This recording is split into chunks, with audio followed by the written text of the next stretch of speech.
Hi everybody, this is Toffee bringing you part 1 of my Fire Emblem 10 hard mode transfers 100% growth LTC. This will be a full recruitment run, but much like FE9, I actually achieve a turn count lower than all known incomplete recruitment runs that have come before.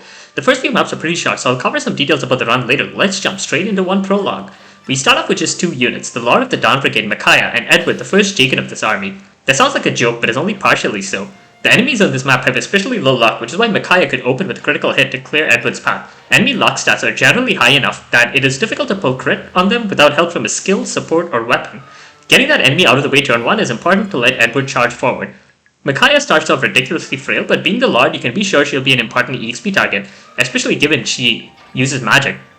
She comes with the skill Sacrifice, which lets her donate her HP to another unit and heal any status conditions they may be afflicted with. In this case, we used it to let her get a little more EXP than if she had just chipped the Brigand to the right, since we could just rig Edward to dodge everything. Edward is supposed to face the brunt of combat on this map since he can actually take a couple of hits, though that's less important in a rigged round like this.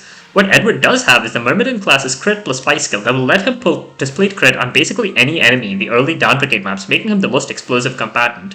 Edward has the skill Wrath, which has been nerfed from FE9. It now requires being below 30% HP to activate.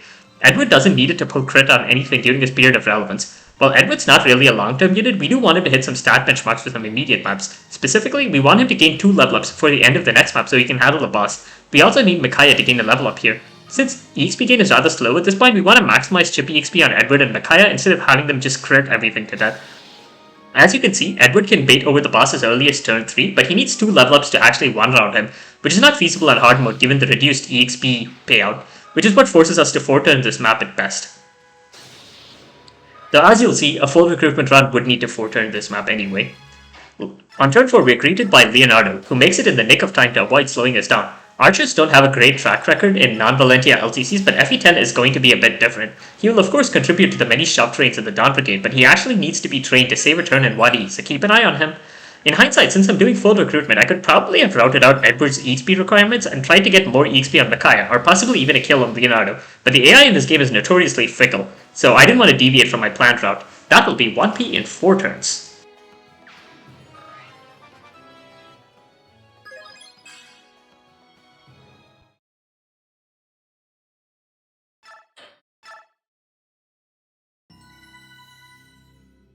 One is an escape map, and as previously mentioned, enemy luck has gone up. Micaiah cannot crit any enemy on this map. This map is also the debut of something that happens several times in the run, forcibly mid-rolling all the enemy stats. We need several enemies to roll low on bulk and luck.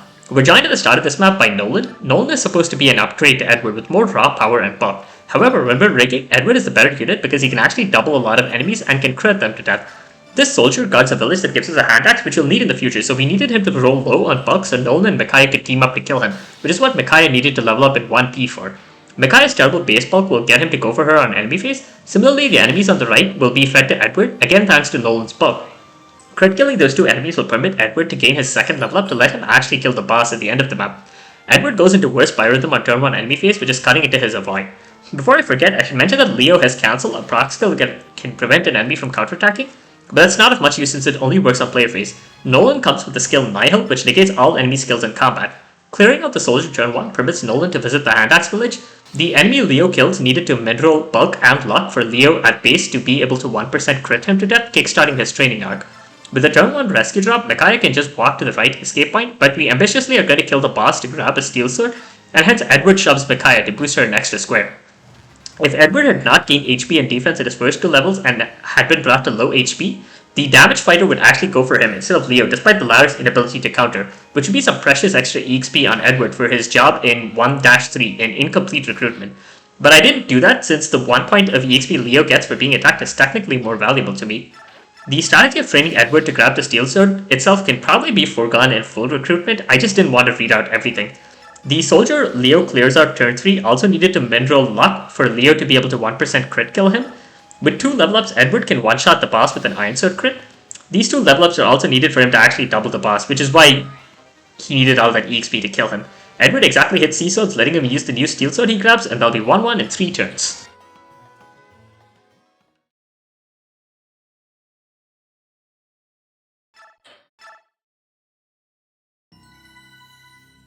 1-2 is our first indoors map, though that doesn't matter here, and is also our introduction to ledges. Ledges are unique terrain you've done, and they are terrain that units can pass through for a usually increased terrain cost, though they cannot be stopped on, meaning they can prevent one-range combat, and longer range combat across any elevation difference applies plus 50 hit for the unit at a greater height, and minus 50 hit for the unit at the lower height. This is going to be a quick map where our new unit Laura needs to escape at the top, so the ledge is just a piece of terrain. Edward and Nolan will climb up turn 1, while Micaiah and Leo will stay back. Edward is going to be the unit who moves Lara to the front, taking advantage of his 6 move to her 5 and also granting an extra square, and he'll receive Nolan's shove on turn 1 and a couple more shoves on turn 2 for this. Micaiah can't climb up the ledge turn 1, so she'll have to stay back while Leo rescues Lara and hides in the one spot where he won't be doubled and one-routed by the nearby soldier. We absolutely want to have Micaiah dodge on turn 1 to make rigging turn 2 easier. On turn 2, Micaiah can grab a kill on the fighter, Edward chip down, since she has a free action. Leo will hand off Lara to Edward, and he and Nolan will give him the last 2 shoves he needs to drop Lara 5 squares from the escape point. This LTC strategy is rather infamous for Lara having to dodge enemies who double her with high accuracy, though the fact that she's at best biorhythm means she only faces hit rates around 80 rather than 90. If the enemies up top were rigged to be at worst biorhythm, Lara would face only displayed 70s. Unfortunately, unlike with stats, there isn't a convenient way to forcibly roll enemy biorhythms how we want. Lara will be attacked by 3 enemies who double her, and she can only afford to take 1 hit on the entire enemy phase. Micaiah is also in danger down below. Needless to say, I froze the RNs for this enemy phase. While we watch the insanity unfold, I can talk a bit about Lara. She's our first true staffer, and she's actually the next major EXP target in the Dawn Brigade. A certain boss skill in part 3 requires training her up to at least 22 magic and B rank at light magic as a bishop, though going further than that will indirectly help another unit. It will also let her put in some work in part 4, so get excited for that. Unpromoted staff users in FE10 can counterattack with their staves, which count as 1 might physical weapons. It's honestly more useful to grind their staff rank than anything else, and I actually trained up Lara's staff rank to A in this run as a bit of a flex. Turn 3 sees the real Jagan of the Dawn Brigade, Soth, show up. Soth is the first unit who has transfers, though his are unique. He transfers over his exact stats from Path of Radiance. I will note down the transfers units get in the description of the videos for posterity.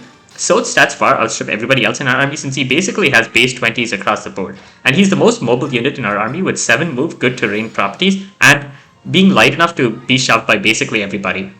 Soth comes with the skill Guard, which is a proc skill that can let him protect an adjacent unit he supports, though he won't need it. He has an A support with Micaiah for story reasons, and also has a bond support with her that grants her plus 10 crit when adjacent, which will be very useful in the next map. We will clean up, and that'll be 1, 2 in 3 turns.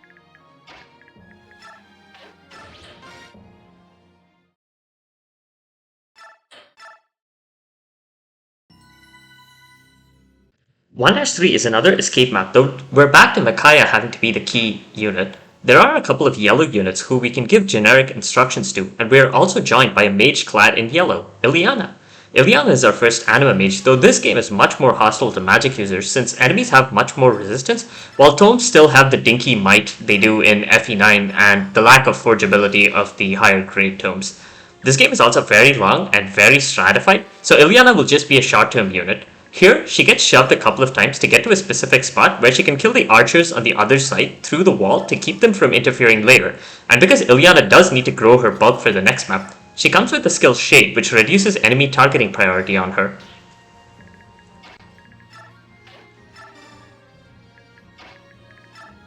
This map is one of only 2 where full recruitment loses turns to incomplete recruitment.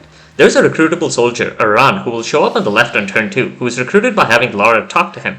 However, in incomplete recruitment, she is needed on the right side to shove Edward, so she can't talk to Aran. When a game forces you to slow down to recruit someone, the correct response is to squeeze those extra turns for all the EXP you can.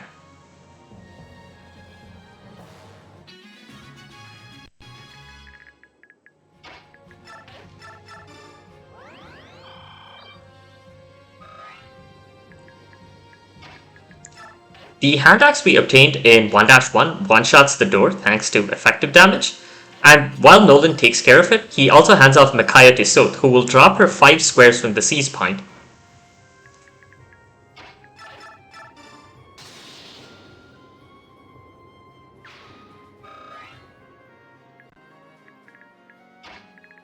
Soth doesn't have 1-2 range, but as long as we get Micaiah down to critical health, all the enemies nearby will attack her, thanks to Soth's busted bases, and she thankfully is strong enough to one-shot everybody except the boss with a crit. This does work in our favor still, because the boss has a stealable discipline scroll, which is the other prize on this map for full recruitment.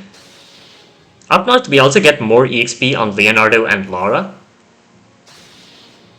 In the 3-turn clear, you would need Edward to kill the armor in front of the escape point with a double steel sword crit, which is what necessitates prioritizing his early EXP gain and shoving him with all the remaining infantry on turn 3.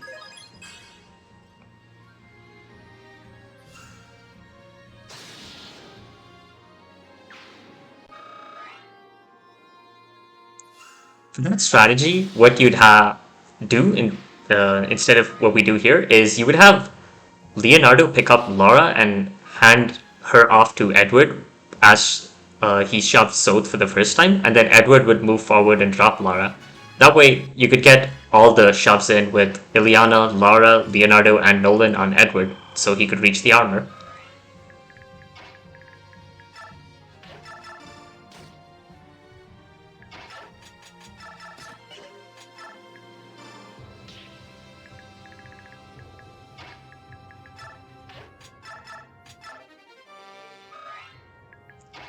Look at all the extra EXP Micaiah is going to gain on this map just because of the one extra turn.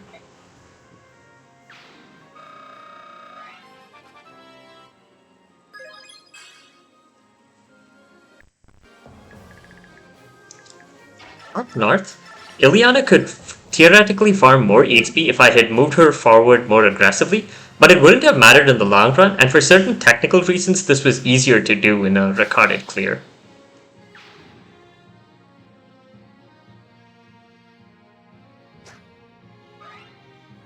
We unequipped Edward there so as to ensure that we could feed that kill to Leonardo. This map has a bonus EXP incentive where if other player units or the yellow NPCs escape ahead of Micaiah, you get some extra bonus EXP, but it's a trifling amount, and we have Soth do it only because he's not a very serious EXP target. With one more level, he will cap out a lot of his important stats, and after 2 more levels, he essentially will have capped out every stat of serious consequence. At least for the sake of part 1. Soth does need to do something in part 4, but like the stuff he does there is very much limited by his by then terrible stat caps. Nolan's last contribution to this map is getting us a hidden item, our first coin. Coins let you apply a random boost to your forges. I'll talk about the details of them later, but this run ends up not using any coins. We'll just clean up and recruit a run, and that'll be 1-3 in 4 turns.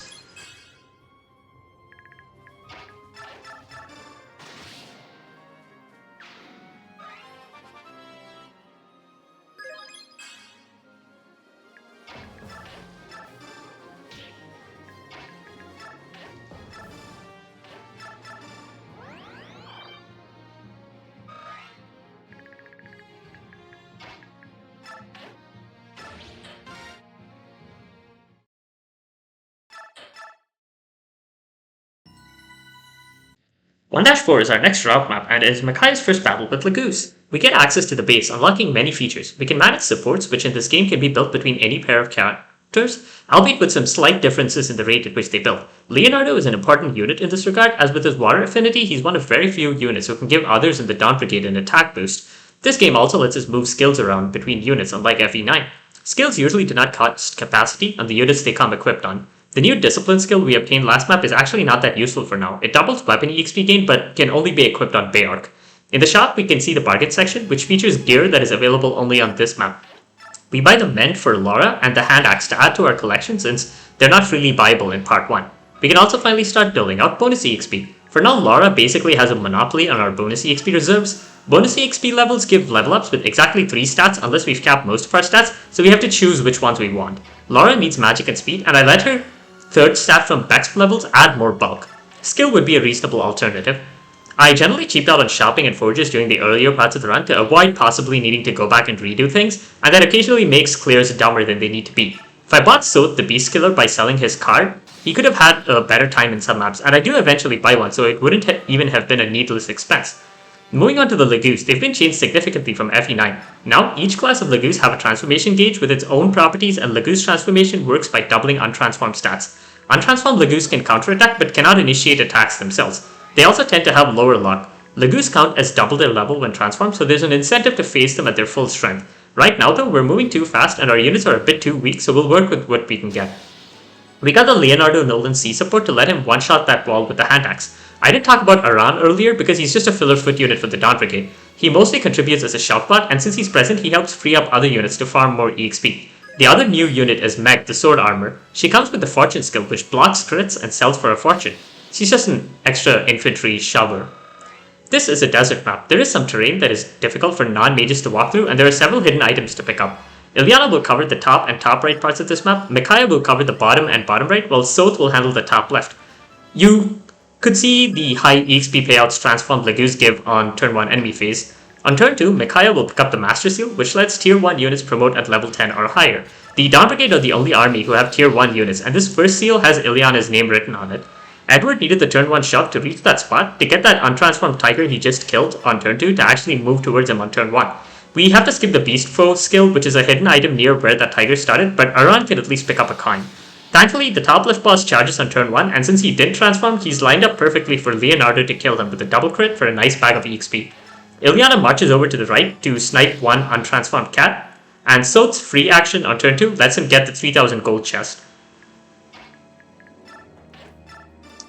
The boss in the top right is the reason Ilyana's bulk matters. He has almost perfect hit on her, so she needs to be able to take a hit from him before she can kill him with the counter crit. The other enemies will just die, and that'll be 1-4 in 2 turns.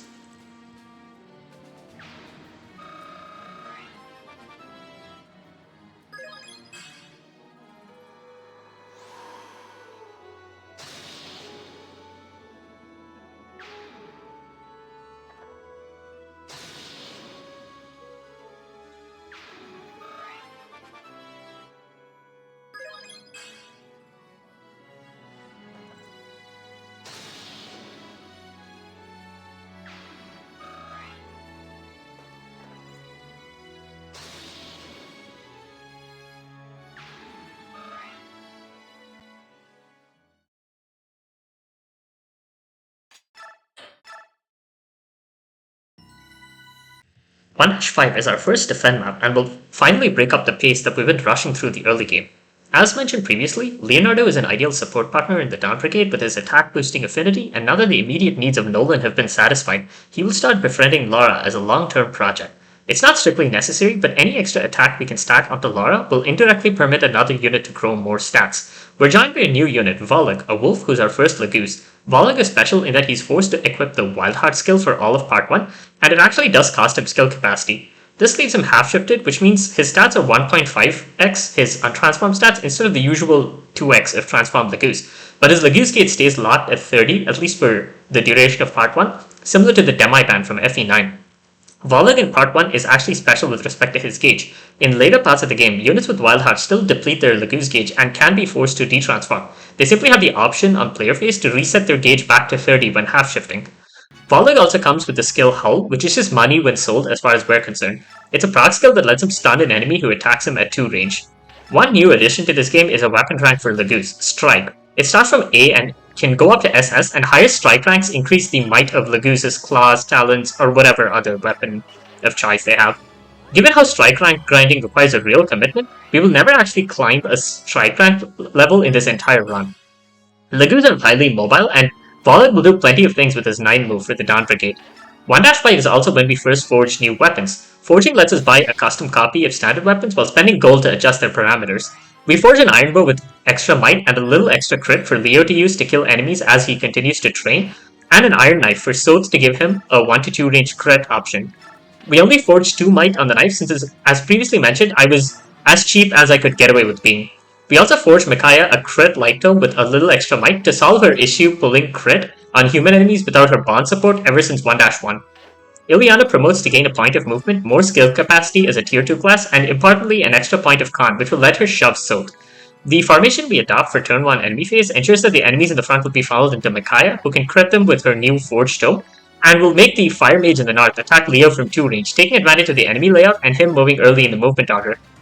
In the base, we bought the Wind Edge to give our sword units a 1-2 range option for a few occasions in part 1, and the Spirit Dust. The Spirit Dust takes a big bite out of our wallet, and in hindsight is not strictly necessary. It merely saves some bonus EXP in part 4. I believe you could use the Spirit Dust to route out a certain anti-benchmark mentioned in the title of the video, but that would basically be a flex, and I did not want to risk it screwing something else up, so I didn't pursue it in this run. For this map, we wanted a couple of soldiers in the northeast to roll up on bulk to render the green units in the north's combat less efficient to help feed some EXP to Leo later in this clear. Those green units will join us on the next map. We basically will divide the map in three. Leo will handle the top, Micaiah will sweep the middle, and Soth will run through the bottom, though he'll try to not kill a few enemies to leave them for Micaiah later. The next Master Seal is a stealable on a soldier in the south, and the boss also has a stealable Shine Barrier. We don't strictly need the Shine Barrier because we'll have a chance to buy one before we actually need it to save a turn, but I get it anyway. There's also a hidden coin near the center that Ilyana will pick up at the very end of the map. While typical defend map EXP farming plays out in the background, I can address some other things that I didn't have the time to earlier.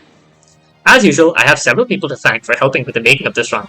Dandan151 and ussgordoncaptain were with me for pretty much the entire way, helping me figure out all the turn saves I show off. Cheeky and Lovedet's FE10 run served as valuable reference, as did Ruinat's FE10 videos. Inferno Bren supplied me the FE9 transfer save file I used. Something I should mention is this game does something weird when pulling up battle forecasts at a diagonal. It burns 2 RNs just to pull up the forecast in that way, and the actual diagonal attacks burn extra RNs before they happen in both directions, so they're a bit more annoying to rig. You'll also notice I'm not holding down A to speed up enemy phases, let alone performing the fast enemy phase camera trick. Unlike FE9, FE10 is a much snappier game, so much so that my tools to write values into memory actually have issues keeping up if the enemy phases play at full speed.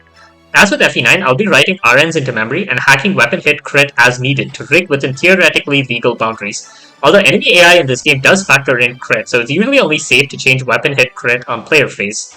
As a matter of fact, I mentioned earlier that I had a way to forcibly min-roll all the enemies' stats at once on a map, and the way I do that is by writing the values 000 into the RNs in memory, and this causes all the enemies to generate with min-rolled stats. This, however, does cause them also to spawn in with a set biorhythm, and there is at least one occasion where we need an enemy to min-roll, and we also need them to have a compatible biorhythm pattern, and as a result, we can't just use 000 for that particular map. Whenever I hack weapon crit on enemy phase, I make sure that the enemy AI behavior matches the case where the crit was not modified, or otherwise just edited before the combat occurs but after the enemy AI has chosen what to do with the enemy unit. On the subject of shoving, this game changes it up from FE9 with the con weight split. In FE9, the only weight related stat is weight, and both shoving and rescuing check that stat, and it permitted shoving most mounted units with Beast Lagoons. This game really didn't like that, and so it has a separate con stat that is checked against the target's weight stat to determine if a shove is possible. Weight is usually higher than con on a class-dependent basis, so this generally makes it harder to shove units. Weight itself is also used for rescuing as normal. Meg has relatively low con as a little girl, but as an armor has higher weight. And Lagoos are almost entirely unrescuable, especially the Beast Lagoos. Volig has, I believe, 20 con and 40 weight when transformed. In terms of weapon breaks, we need to set up a 2-use hand axe for 3-6 for a minor EXP optimization and a 10-use hand axe for 3-12. You'll also see me preparing an 8-use and a 12-use hand axe doing part 1 because I wasn't entirely sure what I would need for 3-12. I guess I can also talk about the green units who'll join us next map. Zehark is a Swordmaster who will finally be an extra 7-move unit, though he's much heavier than Soth and hence can only be shoved by the heavyweights. He has the best availability of the green trio and will do 7-move things with the Dawn Brigade. He comes with the Adept skill, which will be used by the Dawn Brigade mostly to enhance Soth's combat, though other units do Moonlight with it because in a rigged context, it can quote-unquote reliably double damage output even when you don't pull Displayed Crit. Toronio the General in contrast has the worst availability, though by far the best base stats. He'll help out as a shover in 1-6, and his privileged starting position will let him do some work in 3-12. He comes with the Resolve skill, which in this game gives a 50% boost to skill and speed when under half HP, a nerf from the previous game where it also gave a boost to strength. Last of the trio is Jill, the Draconite, who is the star of the Dawn Brigade. She is the one unit who will break out of the Dawn Brigade layer and become a competent unit even by the standards of the other armies. You'll notice on this map that Micaiah is the only one of our EXP targets who can really do big enemy phases because of her access to 1-2 range.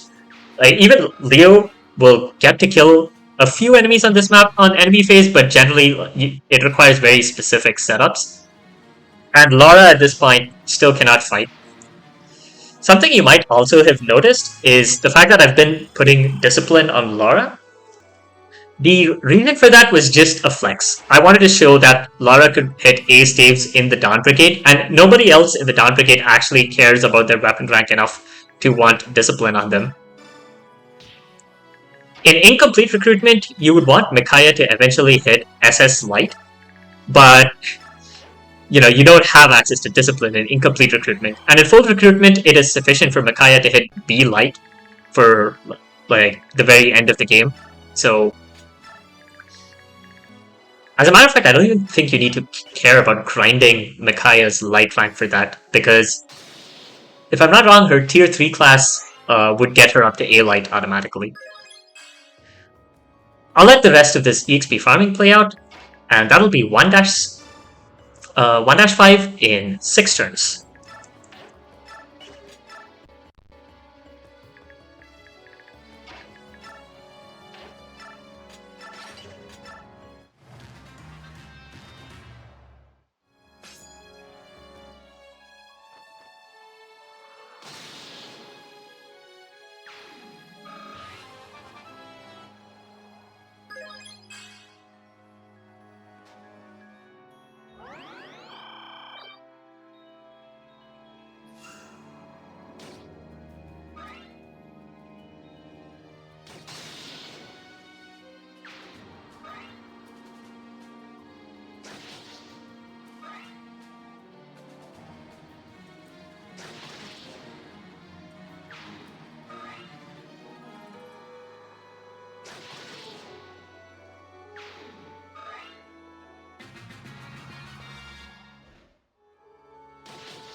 1-6 is a two-part chapter and is the only such one in this game. We will have access to preps before the second half, but not the base. We buy another hand axe and will actually start using them seriously now that Jill is in our squad. We also forged Jill a max might iron axe with a little bit of crit to let her actually one-round enemies for EXP. As you might imagine, with the Dawn Brigade's heavy focus on infantry, they're capable of really long shove trains, and 161 is really the signature demonstration of this.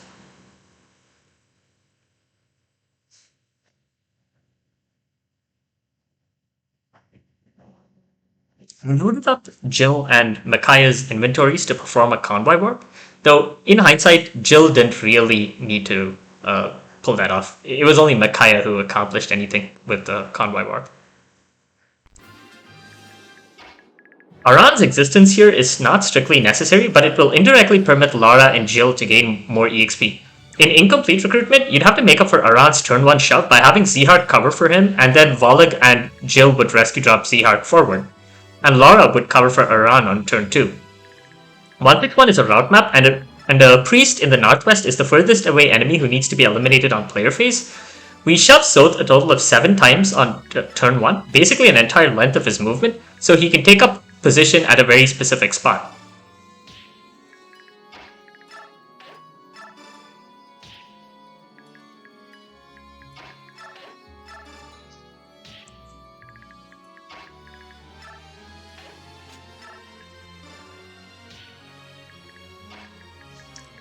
We want Ileana to be the last unit who shoves Soth on turn 1.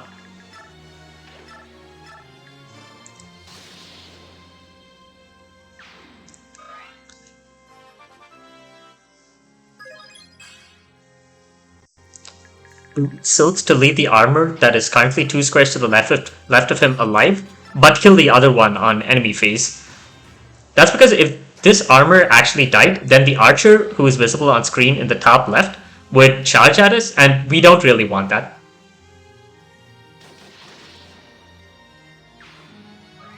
Here you can see the enemy's preference for targeting Laguz, even though Jill has been significantly damaged.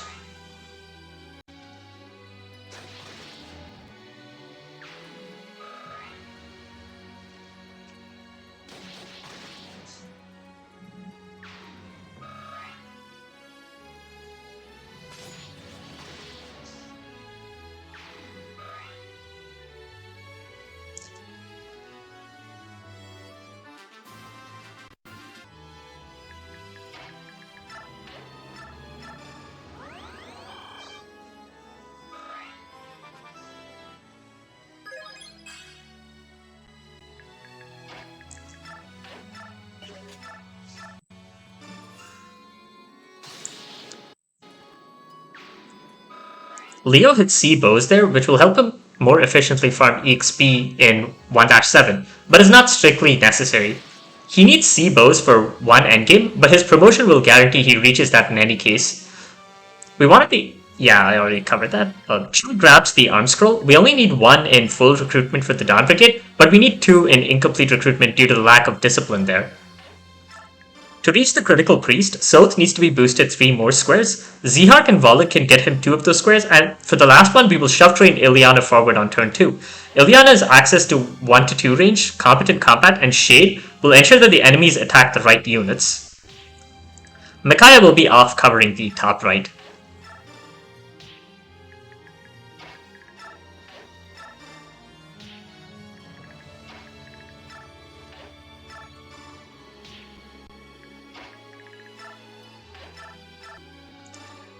With Adept and crits, Soth will punch through the cluster of enemies in the top left, and that'll be 161 in 2 turns.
162 is a kill boss and is going to be Jill's big farming map as a tier 1 unit. We want Jill to gain 4 levels as a tier 1 class before we master seal her to ensure she'll cap out her tier 2 stats by the time she hits level 10 there, and this map is where all those level ups will happen.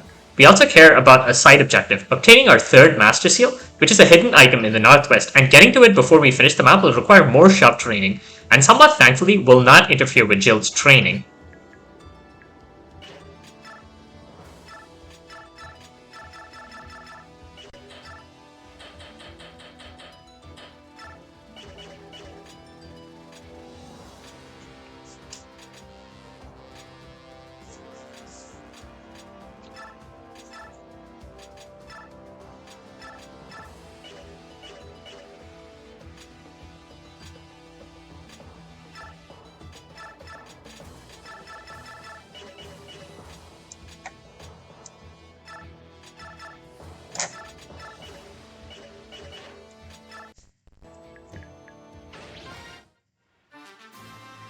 Sylph needs a total of 6 shoves to reach the Master Seal on turn 2, but the enemy cavalry choke off the bridge, and we don't want our shovers to distract the enemies from Jill. We open with a shove from Ilyana, whose shade will keep her off the enemy's radar, and this lets Sylph pick off the one Wind Edge Cavalier that Jill cannot enemy face since she's going to be equipping a one-range weapon. Tyronio will then give him the second shove, and his position will help prevent the cavalry on the bridge from looping around to attack our filler units.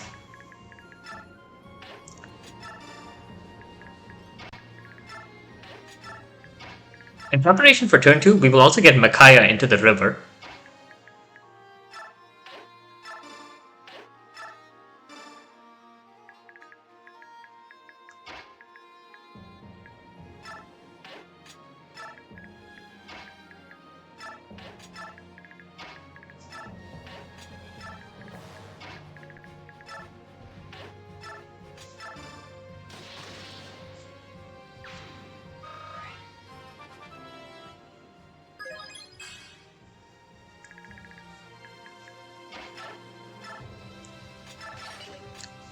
In the top, the enemies start chasing down the Marado NPCs who are carrying civilians. Thankfully, only one of the enemies will reach an NPC before we kill the boss, and that NPC can just barely survive even when everybody's stats have been min-rolled, despite being doubled by said enemy.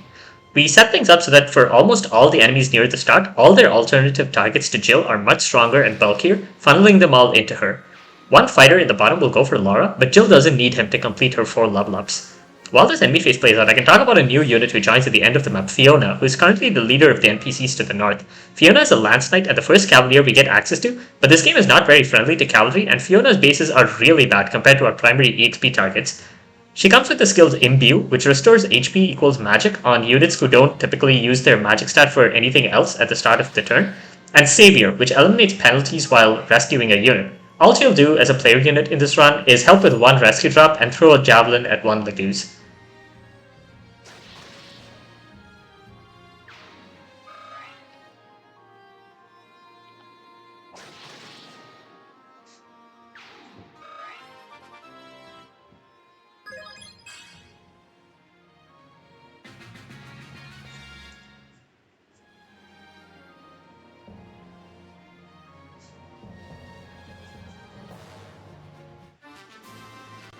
In turn 2, Micaiah and Leo will walk across the river to clear the area in front of Sylph so that his shove train can proceed.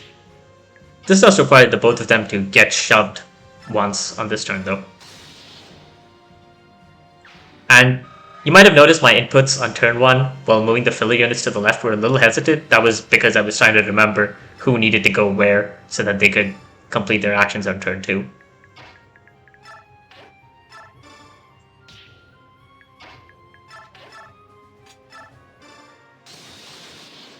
But look at that, Leo has grown so much he can actually crit some enemies without needing the forged bow.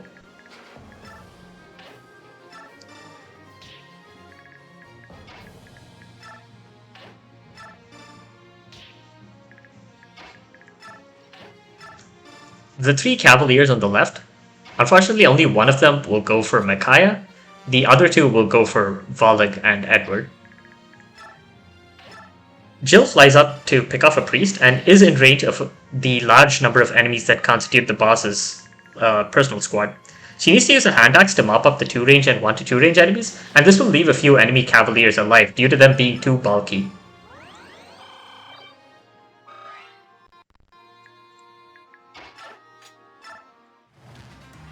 The boss has particularly low luck compared to his lackeys, and so Jill will be able to dispatch him with a crit. He drops the Paragon skill, which will help overcome the sluggish EXP gain. Managing the Paragon skill is going to be very important on our units, especially in Part 3. But even in Part 1, we will try to take advantage of the Paragon skill on every map that we can. I'll let this enemy phase play out, and that'll be 162 in 2 turns.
"1-7 is a siege map and is fairly straightforward, with farming EXP being the big concern. We finally sell off a bunch of stuff since we need to buy a couple of important items, the Iron Longbow and the Secret Book, both for Leo. The Iron Longbow is a C-rank bow which gives Leo a 3-range option, though it has somewhat shaky hit, and in this game also has a penalty to hit rate at 3 range. You might be a little surprised to see a Secret Book purchase, given it is a stat booster usually favored only in reliability-oriented contexts, and the Dawn Brigade, while they do have a good amount of cash, are not exactly rolling in it. But the Secret Book will actually help save a turn later in Part 1 for the minimal required bonus EXP. We, however, will hold off on actually giving it to Leo for a while, but it's for a really good reason. I swear I'm not inventing a post-hoc justification for hoarding this stuff. We got a big bonus EXP dump from the last map, so we can give Lara multiple Bex levels here. Jill will promote to Tier 2, which will give her more movement, stats, and importantly, some usable skill capacity. Jill doesn't need to help with the main clear of this map, so she'll instead take our new Paragon skill to go off and farm EXP. We want to shove Soth twice on turn 1 so he can reach a particular square on turn 2. Jill will fly up knots to cover all those enemies and get the door at the top open. The best objective on this map is to get all the prison doors open. We'd get even more if the prisoners could actually escape, but them's the breaks. In bottom, we want to feed as many enemies to Leo as we can, and you'll be surprised to see how efficient we end up being thanks to some very precise AI manips.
Turn 2 sees the arrival of the Legu's Emancipation Alliance. The 2 squares on Soth were so he could talk to Tormod, the surprise hero of our last LTC, to recruit him and his 2 buddies. Tormod is an anima mage who comes with celerity, but his availability this time around is really bad. He has far better stats than many of the scrubs in the Dawn Brigade, but, availability is a very important stat. Since he put in all that work during the last campaign, he's kind of taking it easy this time around and only wants to be deployed when he's actively saving turns. His pals are Vika the Raven and Morim the Tiger. Morim has pretty good stats for this point in the game, but again won't really get much of a chance to leverage them. Vika's mobility as a Raven will be useful for the rest of Part 1, and she technically contributes on even more maps than Tormod. One issue that a lot of Lagoos have in this LTC is that getting them to transform requires time and effort that can't always be spared. It's not a coincidence that most of the Lagoos contributions come in situations where they don't have to worry much about their Lagoos gauge. Here, the Lagoos Emancipation Alliance trio will help out with their advanced starting positions, and their Lagoos members starting off transformed on this map. Despite Tormod's shoddy availability, he is actually an EXP target of sorts, so we'll give him the boss skill on this map. Micaiah hit level 14 capping magic and speed as a tier 1 class. We boost her forward a little bit, and then Vika and Mora will rescue drop Tormod below the ledge.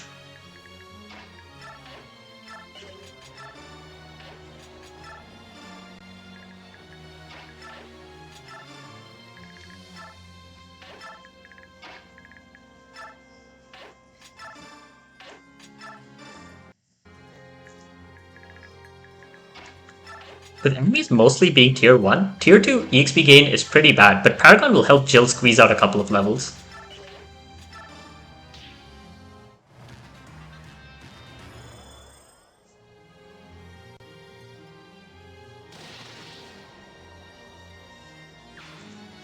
Killing that Armor Knight opens up the door in the top left, which is what lets us activate the bonus EXP objective later.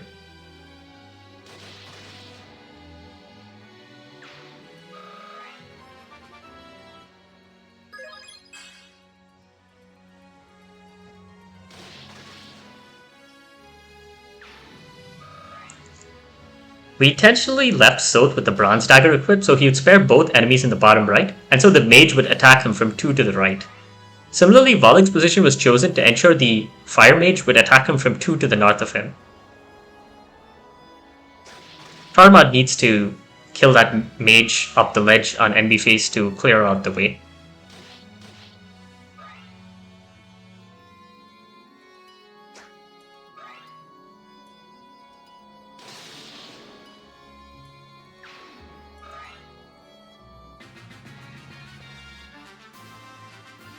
Something I can probably take this chance to mention is that Lagoos have reduced terrain costs for walking up ledges, which is what makes them the theoretically most mobile units on indoor maps. And in fact, flying Lagoos behave just like flyers and only have a terrain cost of 1. The Iron Longbow is first broken out to let Leo kill that armor from that spot. Thanks to how we've manipulated the enemy mages nearby, we can shove Leo to a very specific square where he can kill both of them on enemy phase. We actually wanted Jill to get beaten up a bit on turn 1 and turn 2 to ensure enemies will go for her on turn 3 enemy phase over Ileana. Vika and Morim will once more team up to get Micaiah 5 squares from the seize point.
Leo hits level 10 here, but his training arc is still not done.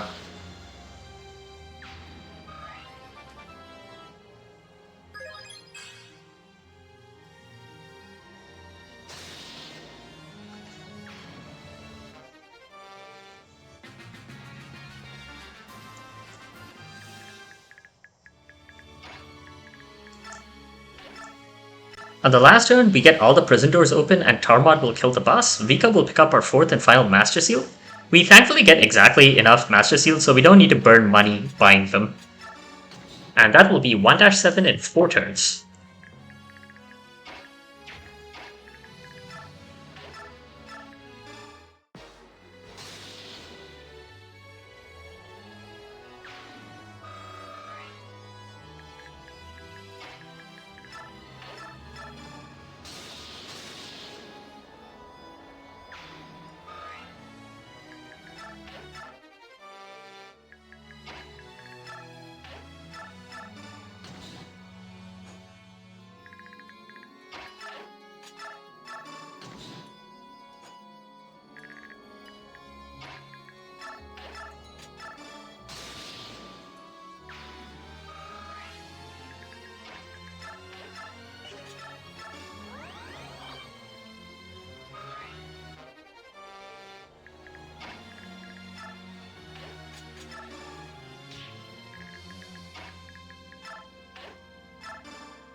One-8 is another route map, though it very much railroads the clear into a specific strategy. For story reasons, Jill, Toronio, and Fiona are unavailable on this map. Since Micaiah is done being trained, this is the right moment to promote Laura and slap Paragon on her. The one concrete thing Discipline achieves in this LTC is letting Laura grind up an extra light rank before her big moment late in part 3. She needs to hit B light, and with Discipline we'll be able to achieve 2 of those 3 weapon ranks naturally. Laura has 18 magic on promotion, and as a bare minimum she needs to hit 22 magic, though we will actually go ahead and cap out her magic before her day in the sun. Last map was just a warm-up for Tarmod, and here he's gonna hit the ground running. He will get Adept for a slight increase to his damage output that he needs. I didn't mention it last time, but Vika comes with Shriek. It's basically money again. It can reduce an enemy's luck to 0 for a turn if they attack from 2 range. The left and the bottom are force deployed, so our deployment choices are just to do with the center, and we get a paltry 4 discretionary deployment slots. We deploy Laura to mop up the EXP, Ilyana to shove Laura and leverage Shade, and Zihark and Leonardo to shove Soth and defeat a kill to Leo. The Laguz Emancipation Alliance are deployed at the bottom, and the 2 Laguz will just help shove Tarmod so he can massacre the boss's island. On the left, Volug shows up with Nyla and Raphael. Nyla is our first Laguz Royal, guest starring in part 1, despite having stats ready for part 4. Laguz Royals have form shift, meaning they do not need to worry about Laguz gauge at all. Nyla also comes with a copy of Guard, Glare, a skill that lets her turn enemies to stone, which we won't bother with, and her Mastery skill, Savage. Mastery skills in this game are proc skills that cannot stack with crits, and most of them are superior to crits just because they do not rely on pulling display to crit. Raphael is a Heron, and as you'll see, he's the best of them. He can refresh up to 4 units adjacent to him, which obviously is extremely powerful, and this doesn't even require him to transform. He does have limited availability throughout the game, but every time he's present, we'll want to maximize the mileage we get out of his Gulders. Raphael has 5 move untransformed and 6 move transformed, but his transformed form actually can't climb up ledges, so it's actively worse. Here, we'll just help Volug and Nyla pick off all the enemies on the left. A lot of them have 2 range, so we'll need player phase actions.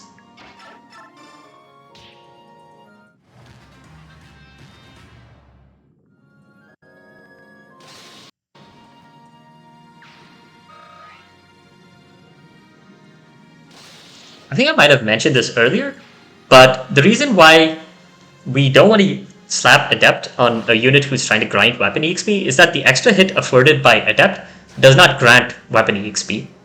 And this is also why you'll see Laura use Resolve on a layered map instead of Adept, specifically so that she can try to naturally double some enemies and get extra weapon EXP that way.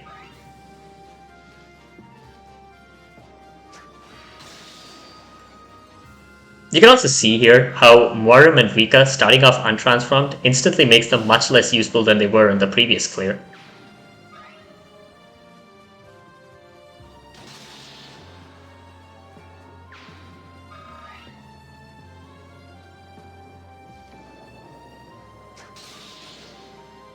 We want Soth to not kill that Brigand, and thankfully that's not too hard to achieve given he doesn't kill him with a single crit, because we want to feed that kill to Laura instead.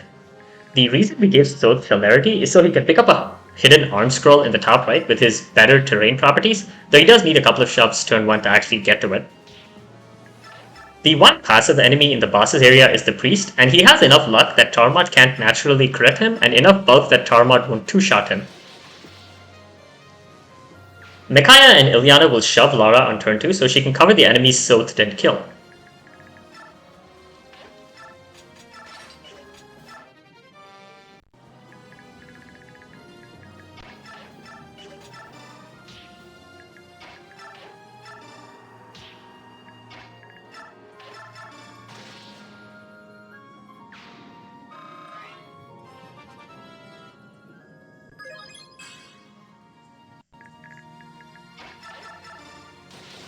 We bet Leo up so he could gain another natural level up by killing this brigand.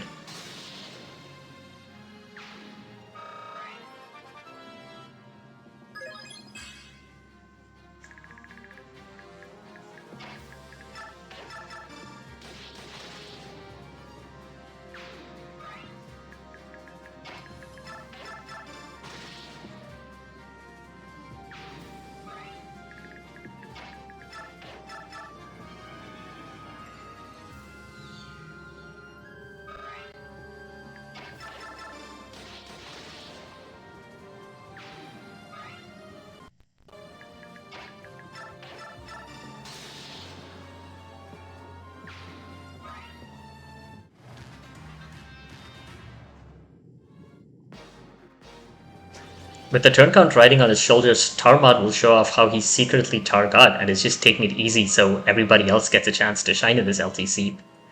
This is but Volume 1 of Tormod's Apotheosis. Stay tuned for Volume 2 at some later point in the run. That'll be 1-8 in 2 turns.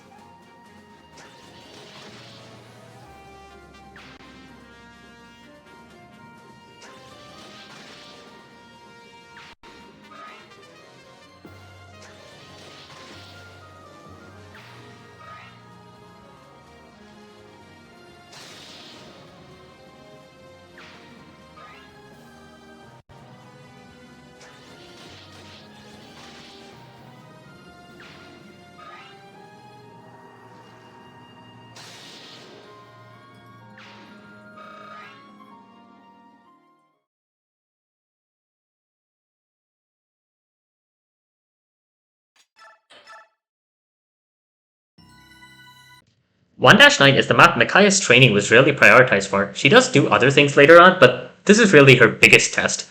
It's a route map / kill boss where we only get Micaiah and the Black Knight. Well, it's more of a hybrid between the two, as you'll see. The Black Knight is another guest star to help us close out part 1. In normal gameplay, the Black Knight has to carry the brunt of combat on this map, but with the power of 100% growths and rigging, Micaiah can assert her status as the true early game mage of the Dawn Brigade here. To achieve the best turn count on this map, we need to give Micaiah our newly acquired pass skill. If you gave her a Crit Forge Light Tome, she wouldn't need capped stats, and indeed, the level up she'll gain here is kind of wasted, but nobody else could farm the EXP she did in the early maps. We buy the statue flag to let one specific Laguz in part 3 shelf flyers. The Black Knight comes with Nihil, Imbue, and Eclipse, a personal proc skill that multiplies his attack power by 5 and negates the enemy defense, and is a guaranteed kill on anybody it procs on. His job in this map is to shove Micaiah and cover the enemies who can't reach her. There are reinforcements showing up every turn on this map for a while, so we need to be very aggressive about routing it. The deal with this map is it's actually a kill boss, but the boss will only spawn in after we've routed the entire map by the end of an enemy phase. The Black Knight holds the SS ranked sword Alondite, which has 1-2 range, but we can't actually unequip any of his skills or trade away his weapon. At cap stats, Micaiah cleanly one-rods all the enemies she faces on the first 2 turns. The reason Micaiah needed pass is to get to that specific square to enemy face the soldier from the top left, to ensure we can finish routing the map on turn 2 enemy phase. Jared shows up in the bottom right along with the turn 3 reinforcements. Micaiah will end turn on a specific square on turn 3 just to pick up a coin, and the Black Knight will position himself to kill Jared to complete 1-9 in 3 turns.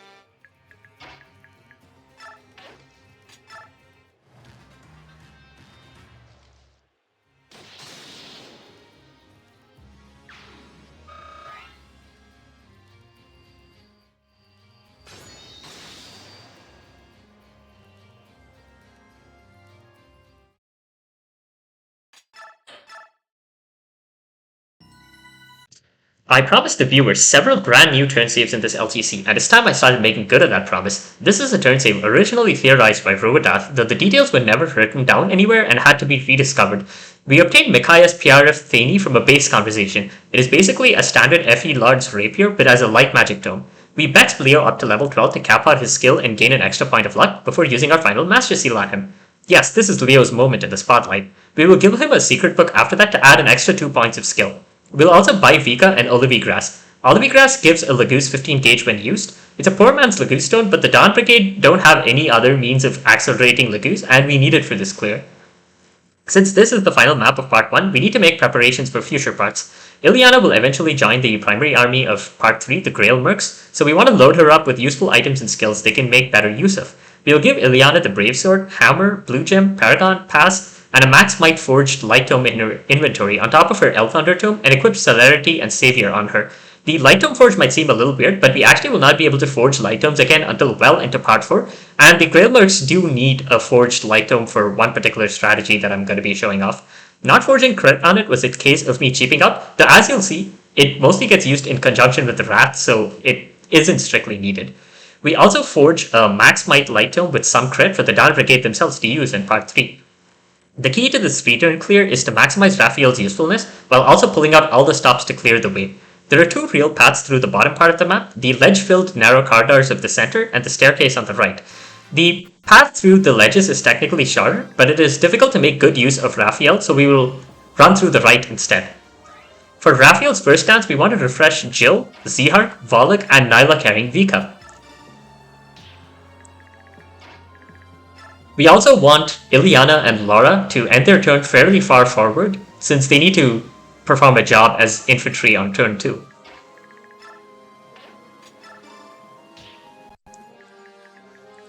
Vika chucks the Olivigrass because she needs to transform next turn and she would be just short otherwise.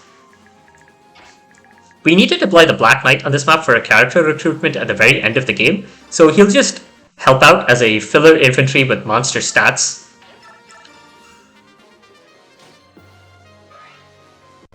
Here he will rescue Leonardo in preparation for turn 2, but because of his monster stats, that will not cause him to become an enemy magnet.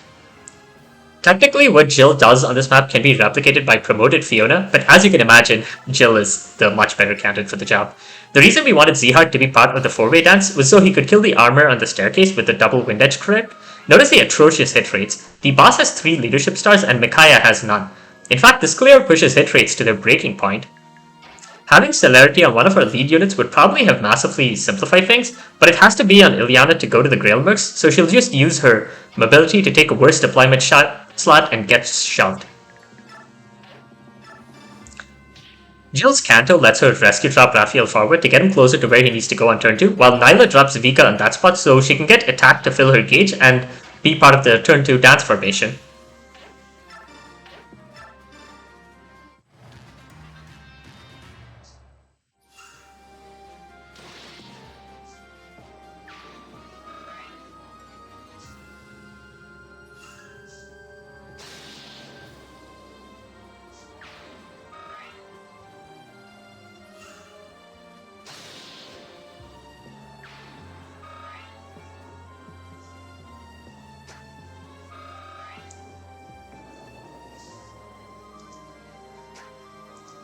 Zihar didn't strictly need to kill the enemies he faced, but killing them does let him get the only side objective on this map that we will eventually obtain.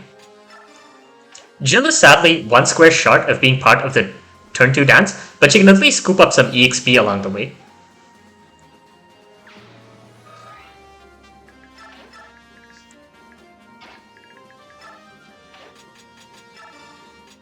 The turn 2 dance will be Vika, Nyla, Leo, and Volok. Though we need to shove Raphael a couple of times so he can actually get to the necessary square.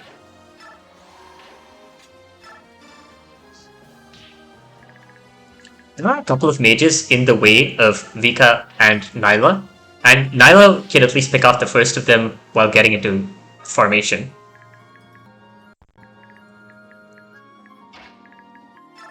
The reason we wanted Ileana and Laura to be close to the front was so they could be the Raphael shovers, And we wanted Lara to be the second shover, just so with one shove she can eliminate one enemy who's going to be in the way on the next turn, and is a better use of that EXP rather than Ilyana.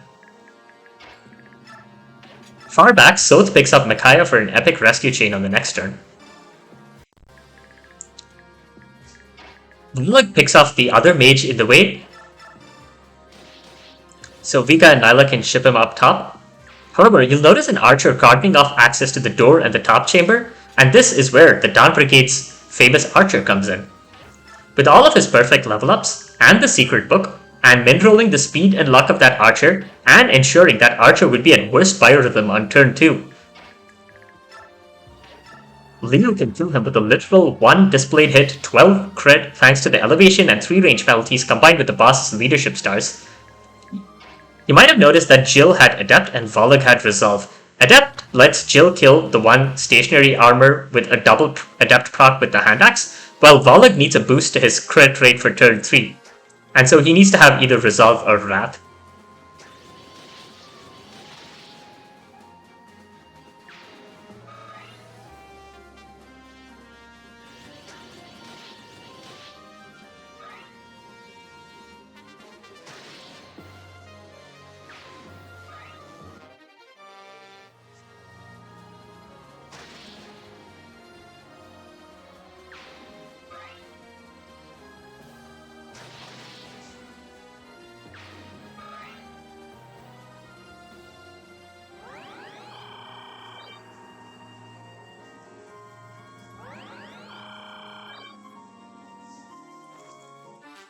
Turn 3 is when we need to close out our turn save. Soth needs a shove so he can hand off Micaiah to Jill, and Micaiah will hand her off to Volug, who will bring her up top for Vika to take drop.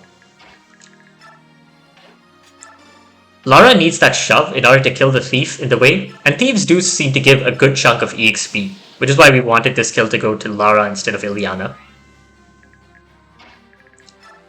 The only side objective we can actually get to in the 3-turn clear is this Reaper card over here.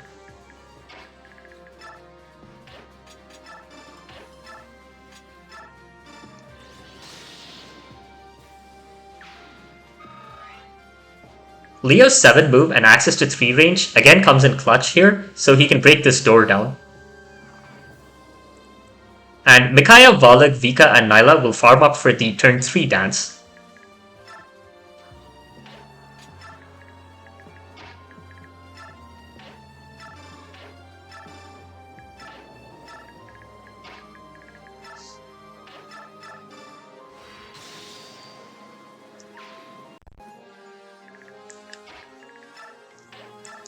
Nyla, Raphael, Vika, Tormod, and Muarim will all not be playable again until part 4, so we made sure to take all of their unequipable skills and weapons off of them. Technically, the Laguz Emancipation Alliance do drop their inventory in Convoy, I believe, but just to be sure, I got rid of all of them. This Armor Knight is the reason why Volug needed a crit boost. Vika, on the other hand, does manage to crit the enemy. Nyla will wreck Jared comfortably, and Micaiah will seize to complete the map in 3 turns, and that'll be the end of part 1. Micaiah promotes to her tier 2 class and gains some modest stat boosts and a point of movement. See you next time!